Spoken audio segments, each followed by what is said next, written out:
नमस्कार दोस्तों, मेरा नाम है हरिंद्र सिंह और मैं स्वागत करता हूं आप सभी का मेरे इस YouTube प्लेटफॉर्म पर। तो दोस्तों, आज हम पढ़ने वाले हैं माइक्रो ऑर्गेनिज्म क्लास 8 का चैप्टर नंबर 2। और उससे पहले हम इस मोटिवेशन कोटेशन को पढ़ेंगे और इससे मोटिवेटेड होकर के हम चैप्टर की शुरुआत करेंगे। तो हौसलों के तर्कस में कोशिशों का वह तीर जिंदा रखो, हौसलों के तर्कस में कोशिशों का वह तीर जिंदा रखो। हार जाओ चाहे जिंदगी में सब कुछ, हार जाओ चाहे जिंदगी में सब कुछ, मगर फिर से जीतने की उम्मीद जिंदा रखो, मगर फिर से जीतने की उम्मीद जिंदा रखो। तो दोस्तों, शुरू करते हैं हम आज का chapter micro organism friend and four.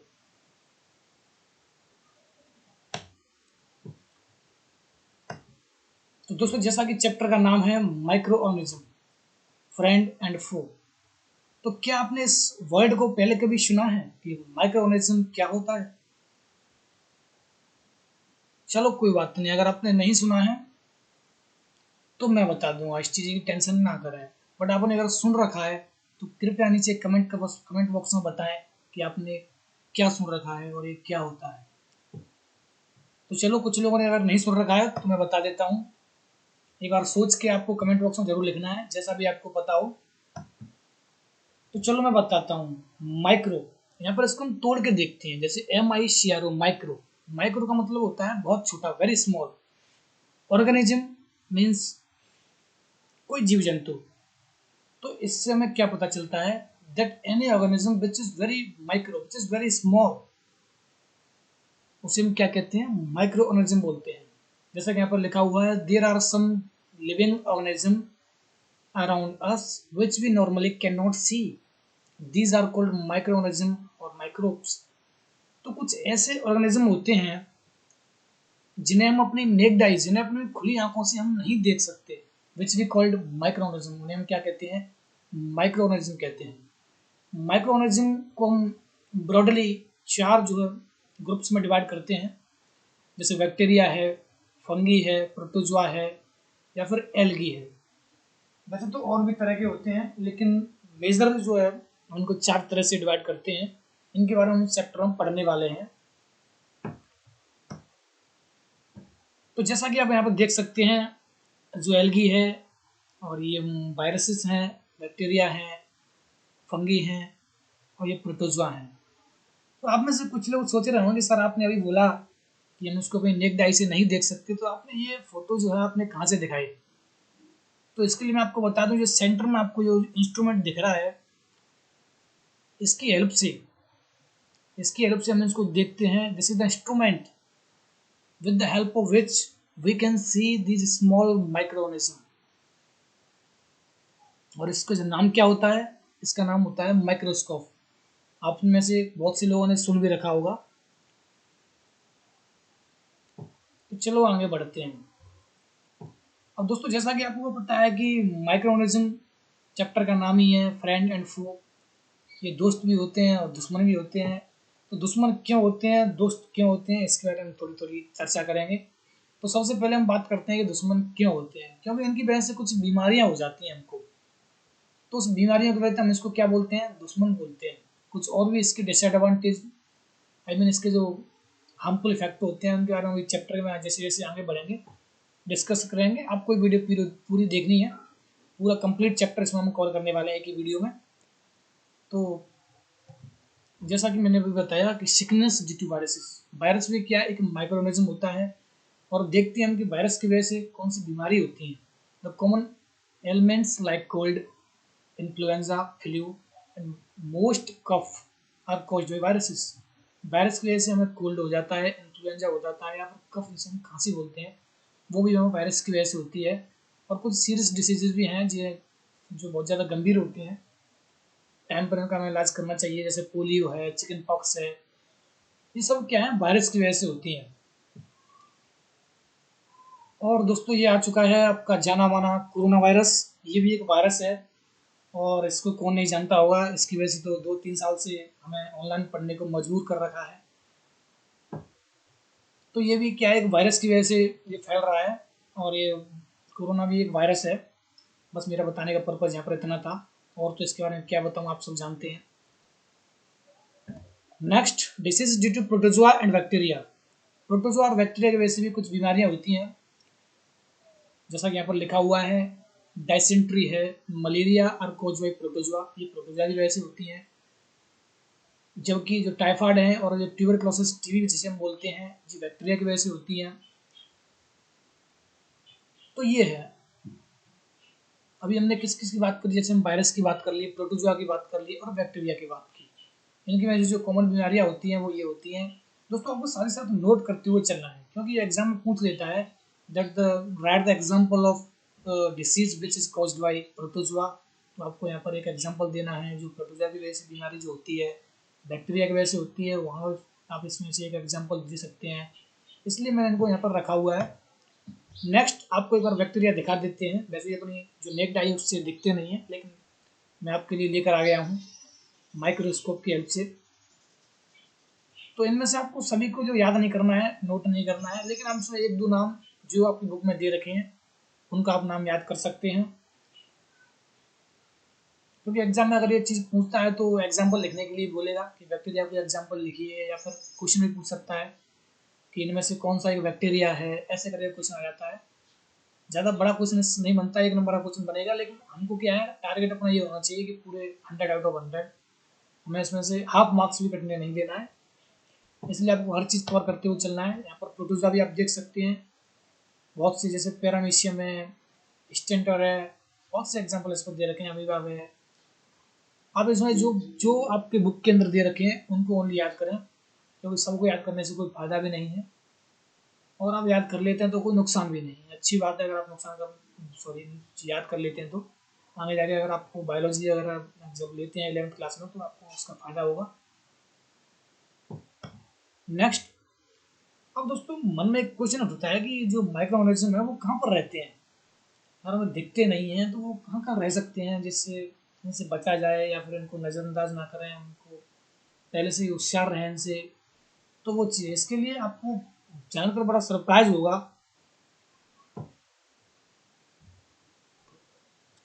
That they live in all type of environment. दोस्तों कोई ह्यूमन सभी तरह के एनवायरनमेंट में नहीं रह सकता, लेकिन जो माइक्रो ऑर्गेनिज्म होते हैं वो सभी प्रकार के एनवायरनमेंट में रहते हैं, जैसे रेंजिंग फ्रॉम आइस कोल्ड, यहाँ पर बर्फ पड़ती है, बहुत ज़्यादा ठंडा क्लाइमेट हो तो वहाँ पर भी रह सकते हैं, या फिर बिल्कुल हॉट जहाँ पर बहुत ज़्यादा गर्मी रहती है वहाँ पर भी रह सकते हैं, या फिर डेजर्ट हैं, मार्सी लैंड है, कैसा भी एनवायरनमेंट हो ये कहीं भी रह सकते हैं। They are also found inside the bodies of animals including humans. तो दोस्तों आपको जानकर बड़ा आश्चर्य होगा कि ह्यूमंस या फिर एनिमल्स के बॉडी के अंदर भी रह सकते हैं। जी हाँ, मैं बिल्कुल सही कह रहा हूँ, ये ह्यूमंस और एनिमल्स के अंदर भी रह सकते हैं। देखते हैं अगर ये हमारे अंदर रहते हैं तो इनका कुछ नुकसान है या फिर क्या उनका कुछ फायदा है। तो जैसा हमें अगर देखना है कि इसका यूज क्या होता है माइक्रोऑर्गेनिज्म कॉमर्शियल लेवल पर, तो microorganism are used for the large scale production of alcohol. Alcohol है या फिर वाइन है या फिर एसिटिक एसिड है जिसे हम विनेगर बोलते हैं, इसका अगर हमें बड़े लेवल पर लार्ज स्केल पर प्रोडक्शन करना है तो उसके लिए ज़रूरी है कि हमें माइक्रो ऑर्गेनिज्म की हेल्प लेनी पड़ती है। जैसे कि हम ईस्ट की बात करते हैं, ईस्ट भी अपने आप में एक माइक्रो ऑर्गेनिज्म है। East is used for commercial production of alcohol and wine. जो एल्कोहल, जो शराब, जो दारू, जैसे अलग अलग नाम से जानते हैं, वो है जो उसे हम साइंटिफिक नेम उसको एल्कोहल होता है, उसको प्रोड्यूस करने के लिए, उसको उत्पन्न करने के लिए हमें क्या है, ईस्ट की हेल्प लेनी होती है। ईस्ट क्या है, ईस्ट को हम क्या करते हैं, जैसे जो नेचुरल शुगर होती है present in grains like barley, wheat, rice या फिर क्रस्ड फ्रूट जूसेस, इनके ऊपर हम इनको ग्रो कराते हैं, और ग्रो कराने के बाद लार्ज स्केल पर इसका प्रोडक्शन होता है ईस्ट का, और ईस्ट की हेल्प से हम क्या करते हैं, एल्कोहल और वाइन प्रोड्यूस करते हैं, और उसको बड़े कॉमर्शियल लेवल पर और उसका व्यापार करने के लिए उसको हम प्रोड्यूस करते हैं। Next, uses of micro organism in medical. तो दोस्तों आपके मन में क्वेश्चन आ रहा होगा कि जो दवाइयाँ होती हैं, जो मेडिसिन होती हैं, टैबलेट्स वगैरह हम लेते हैं या फिर जो इंजेक्शन वगैरह हम यूज़ करते हैं, इसके अंदर भी माइक्रो ऑर्गेनिज्म का यूज़ होता है।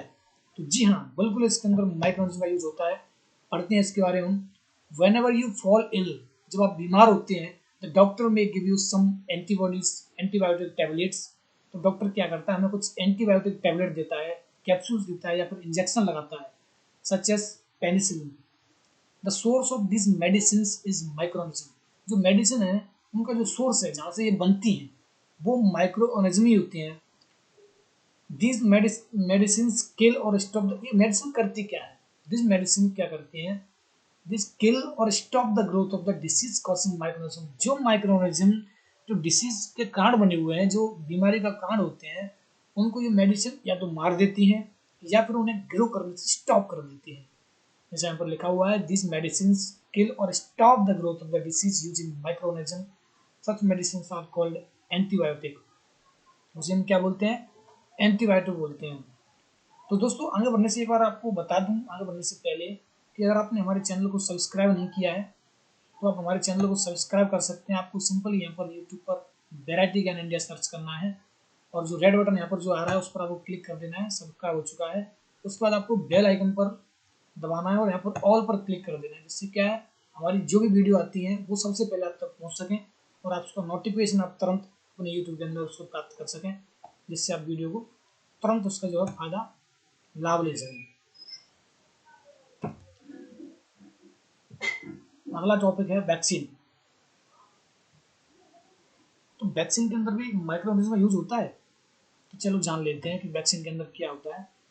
When a disease carrying microbes enter our body, जब जो बीमारी जो पैदा करने वाला जो माइक्रोब्स होते हैं वो हमारे शरीर के अंदर चले जाते हैं, तो हमारी बॉडी क्या करती है, the body produce antibodies to fight the invader.